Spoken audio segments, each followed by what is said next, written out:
गुरु प्यारे साध संग जी, एक बार दसम पातशाही श्री गुरु गोविंद सिंह जी का दरबार सजा हुआ था। कर्म फल के प्रसंग पर पावन वचन हो रहे थे कि जिसकी जो प्रारब्ध है उसे वही प्राप्त होता है, कम या अधिक किसी को प्राप्त नहीं होता, क्योंकि अपने किए हुए कर्मों का फल जीव को भुगतना ही पड़ता है। बच्चों के पश्चात मौज उठी कि जिस किसी को जो वस्तु की आवश्यकता हो वह निसंकोच होकर मांग सकता है, उसे हम आज पूरा करेंगे। एक श्रद्धालु ने हाथ जोड़कर प्रार्थना की कि प्रभु, मैं बहुत गरीब हूँ, मेरी तमन्ना है कि मेरे पास बहुत सा धन हो जिससे मेरा गुजारा भी चल सके और साधु संतों की सेवा भी कर सकूं। उसकी भावना को देखकर श्री गुरु गोविंद सिंह जी ने शुभ आशीर्वाद दिया कि तुझे लखपति बनाया, और ऐसे ही दूसरे गुरुमुखों ने भी मांगा। उसी गुरुमुख मंडली में सत्संग में एक फकीर साहब राय बुलादीन भी बैठे थे।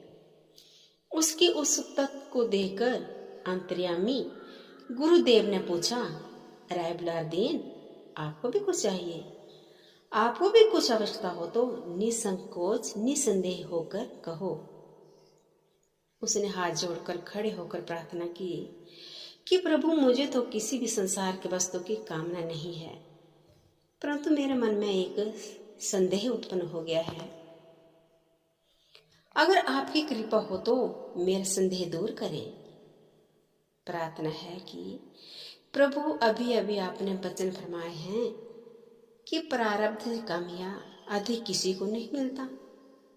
आपने कर्मों का फल प्रत्येक जीव को भुगतना ही पड़ता है, तो मेरे मन में संदेह हुआ है कि अभी जिसे आपने लखपति होने का आशीर्वाद दिया है, जब उसकी तकदीर में नहीं है तो आपने कहां से दे दिए?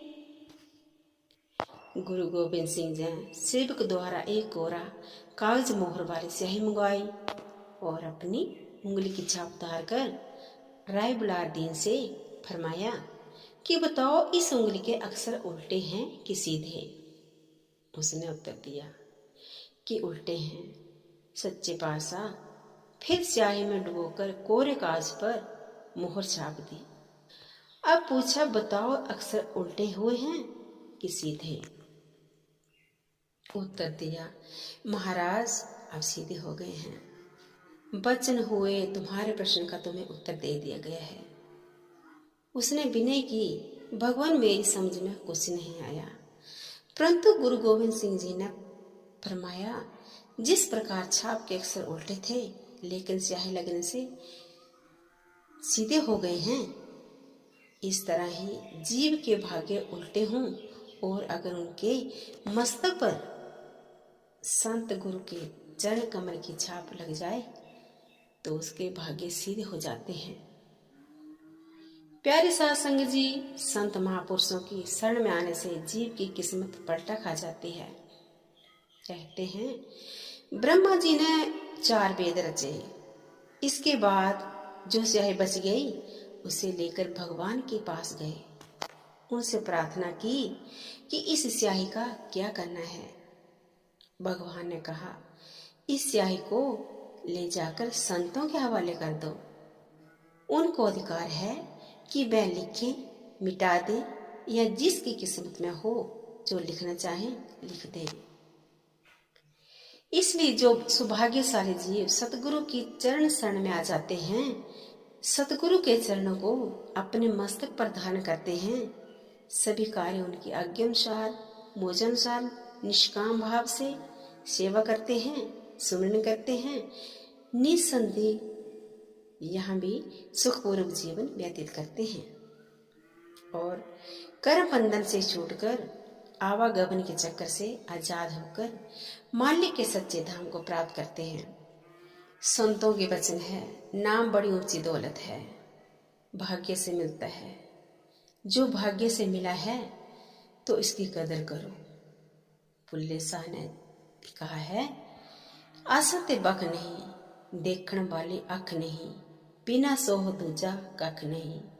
पूर्ण सतगुरु नाम दान के दिन से ही हमारे संभार करने लगते हैं।